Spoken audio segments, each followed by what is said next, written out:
pain a lot. I'm from Flatbush, so just growing up, and I really was always into my own shit. Like I just had my own style from jump, but I listened to only the greats. Like I listened to Biggie, Tupac, Jay-Z, then Ludacris came in the picture, Kanye. But I always was I always was open to all sounds though. Like, you know what I mean? So I guess I was always an individual from jump, and I knew what I liked. It didn't have to be a big name, you know what I mean?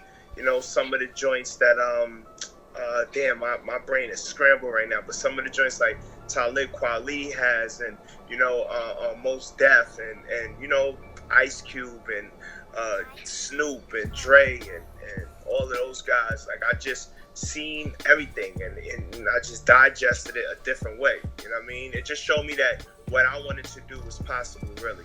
Yeah, facts. Like everything, even with ScumGang, niggas don't even understand. Scum stand for society can't understand me. And when you understand that shit, it's deeper than rap. It's really on some community shit and really on some lifestyle shit. You feel me? And it also stands for stickiness consumes unconscious minds. And a lot of people don't even know when you watching something, when you reading something. Well, shit, that's for the people who still read. But for when you watching something, listening to something, your brain is downloading that shit. And if you're not really careful of, what you feed in your mind, it'll take over and you're not even knowing, So everything I do it got strong meaning behind it. And that's why I kind of took away a little from the music to focus on the business, to establish myself fully, so that way when I drop the music, it can get to everybody. Because I feel like a lot of people need this message that I've been blessed with. I was different from New York, but I know out there is really real, like as far as the colors. Facts. So how does that... When you respect it, it's everywhere you go. You know what I mean? It's like, a lot of these niggas, they don't leave their block. I've been leaving my block. I've been everywhere. So it's like, niggas respect me where I go, and I'm a stand-up guy. Like, so at the end of the day, it works exactly how it's supposed to work. A flag and the color shouldn't be able to protect you at all. You should be able to protect yourself. You know what I mean? Right. A lot of people use it to intimidate niggas and shit like that, and that's where they get caught up. They get caught up down the line. You know what I mean? Niggas remember if you was moving like a sucker. You feel me? Right. And it reeks off of you. So at the end of the day, what's real is real. It's only but so long niggas can pretend. You feel me? Right. I mean, we obviously know your thing with 6ix9ine and that whole thing, but like one thing that sparked my mind, just like has me curious, is how does Dummy Boy come out on ScumGang Records? What people don't understand is, like, I really know Danny. You feel me? I really know 6ix9ine. Before he was 6ix9ine, when he was Tekashi69’s. I really know him, and I'm the only day one that is still relevant, you know what I mean, to the situation that has a reach to him. So like when everything was going down, I mean, I've kept contact with him throughout the year and just kept reminding him, like, you gotta understand, this is a kid who never had money. He ain't never hustled to make no money. He ain't never had that skill, so he ain't never have nothing. So a kid who never had nothing, that used to be bullied and not accepted by people, now has the world in his hand because of how fragile the world is, you feel me, and how weak it is. He didn't have to listen to anybody. That's how he felt because of his money, and that's what the world shows you, is if you have money, you're more important than somebody else, which is totally false. But I've always kept reaching out to him because I know, like, I heard him in the beginning of this situation when I put him on blast like that. But that's because I like transparency, and he wasn't being transparent with me. Like, he wasn't letting me know what his intentions was. You know what I mean? And no man is above law, like, period. Like, you know what I mean? And I'm talking natural law. You know what I mean? And if I'm the one who created this, and I put my blood, sweat, and tears, all my money and energy into a brand, you know what I mean? I could have just focused on Dizzy and just did my music shit. You feel me? So many people wanted to sign me and still do, but I have this thing in me. Like, I gotta be the next, you feel me? Bigger than Hove. I gotta be the next Russell Simmons. I gotta be the next, you know what I mean? The next guy that creates that house that you can stand next to and you can live by. You feel me? Nobody got morals. Everybody just doing anything. When I see that, then I realized how important I was. So I know I hurt him in the beginning, but it is what it is. So this is not a surprise, at all to me, because it is what it is. Like, he's always had, he's always been against labels and shit, and he always wanted to be signed under me because of how I move and what I stand for and the respect that I have in the street. As you see, he wanted to be a blood so bad. It wasn't just being a blood, he just wanted to be gangster. He wanted to be associated with real gangsters. A nigga who's not a real gangster wouldn't know what real gangsters are. He knew how real I was because of how my stain is in the street. But it's like he just wanted guys that had some type of clout to, and street cred to solidify him. So he started seeing things for himself that these guys is taking advantage of him. And at every turn, I make sure I let him know, like, yo, I'm still in your corner, because I see him as, I see myself very powerful, and I've always been powerful, you know what I mean? So I know that if God brought somebody into my life, it's for me to deal with them. And if they can't handle the truth, then they're going to get away from me as soon as possible. But he got away from me physically, but he kept associating himself with ScumGang and my company and my brand. Yeah. You know what I mean? So it's like, it was obvious that he still wanted to be a part of what I was doing. It's just that he wanted to, I guess, like, get his shit off and show me that he got the wave. But I never folded. I never will. I never break. I never fold. Like, I'm not gonna, change what I believe in just because you getting money. That shit don't mean nothing to a hustler. I've been getting money. Like, you feel me? Right. So, break it down, because I mean, I don't know how this works, like, contractually. Isn't he signed to what's his name, Elliot Grange? Yeah, he signed to him as far as, like, that's who fronted him his bread. And this is when the basics come down to this. Like, Elliot Grange is just a loaner, you know what I mean? And 10K is just a bank, you know what I mean? Nobody runs around saying, like, yo, I'm signed with Wells Fargo, you know what I mean? Or, yo, I'm signed to Chase Bank, you feel me? Like, he's just the money, but he has no wave. He don't even have no real artists. His only other artist that's successful is Trippie Redd, and he pinned both of them to beef against each other, you know what I mean? And which is corny, you know what I mean? So it's like 6ix9ine is signed with him, but as far as publishing, they don't publish his music. In this new digital world, whoever uploads the music and puts it on the platforms are the publishers, and those are the ones that obviously is standing behind. Just like publishing is the most important thing in the industry, and it always have been, because it's who's going to stand next to this artist and represents this artist, you know what I mean? So, before, when labels were doing some type of work, A&R work and all of that, it would be published by that label as well, because you had a whole team of people that was really helping this guy out. These people didn't help him out at all, other than give him money. And you give a kid with no guidance money, that's, setting up his demise. So I've always been in his life to guide him, in the sense of when I first met him, and when he was, when his team was prepping him to, get videos and all of that, I was the label. So I was going to always stand behind him and co-sign him with just my experience. I've been in the music industry just as an independent artist, and I was always going to co-sign him. So that's how that ended up happening, because the people that was supposed to be standing behind him, they pulled out at the last minute. Like, they didn't want to be associated with him and the drama that came. So here it is, a label that pushed him to beef and start problems is the same label that backs off now when he's going through his issues. You know what I mean? And it's not the first time we've seen this. Like, labels want you to get all that beef and all of that clout going, but then as soon as that smoke comes, they don't want nothing to do with the smoke. You feel me? Yeah, that's real talk. How does this work? Like, since he's in jail, like, who reaches out to you? Like, how does that? Or do you have a contract with him? Yeah, I'm in contact with his lawyers, and I just, reach out to. I'm really connected, bro. Like, I reach out to everybody that I need to reach out to. You feel me? So it's like, I reached out to him first before all of this even went down. You know what I mean? And he already knew what I felt about the situation. But, the kid is really is really damaged mentally. You feel me? Because the nigga, he has so much anger against the wrong people. Like, you know what I mean? People that want to do good things for him. He gets upset when people tell him what to do, you know, which he needs to be told what to do. If not, then he wouldn't be in the situation that he's in right now. So, but at the end of the day, he's listening and he knows, and he's in a situation he never thought that he'll be in, and he thought that he can get himself out of, but obviously he can't. So, being that his mind was more focused on getting out, he didn't even, you know, wasn't focused on dropping the album, and then his label didn't want to drop the album. They pulled out. So I was the only one that was going to push the agenda, making sure that the music that, you know, that he recorded gets out, and, you know, he can clean his name.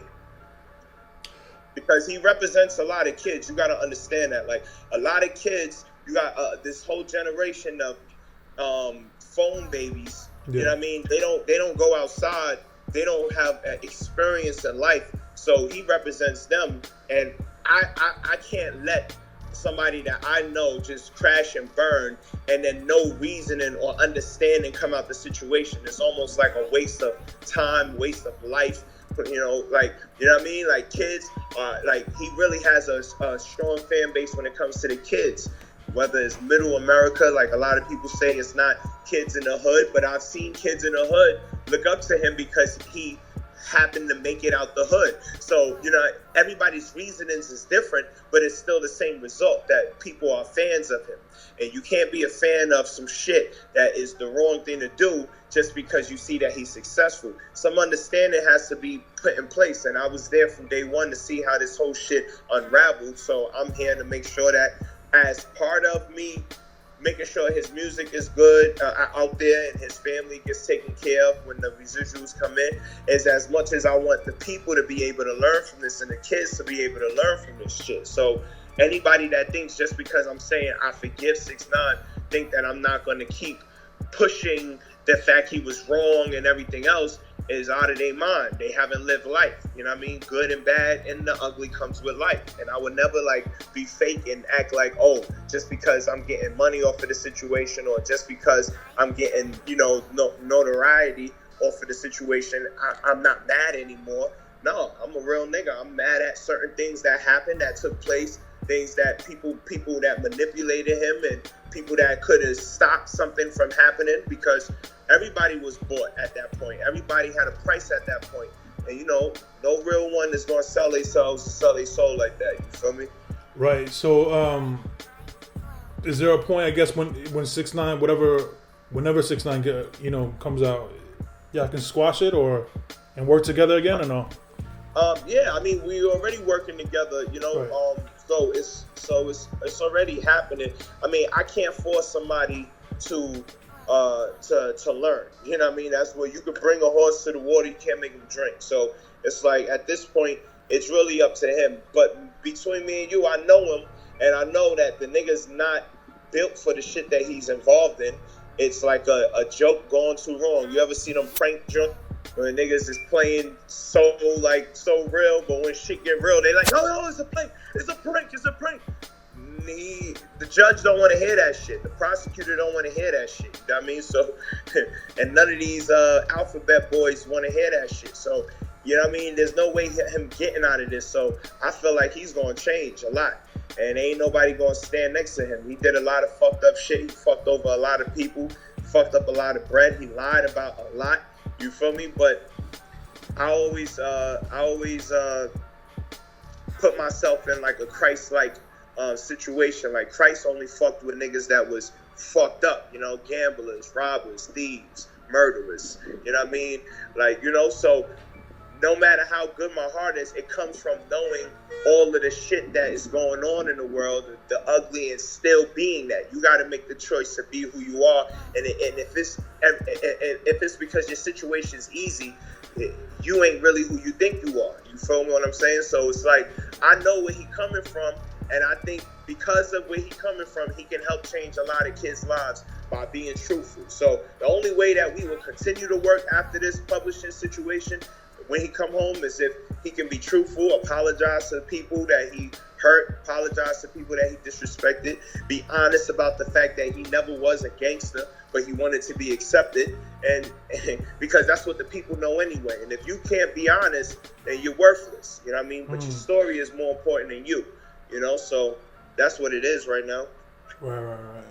Man. So as of now, like, does the album have any kind of like pushing, like as far as marketing, or is it just out?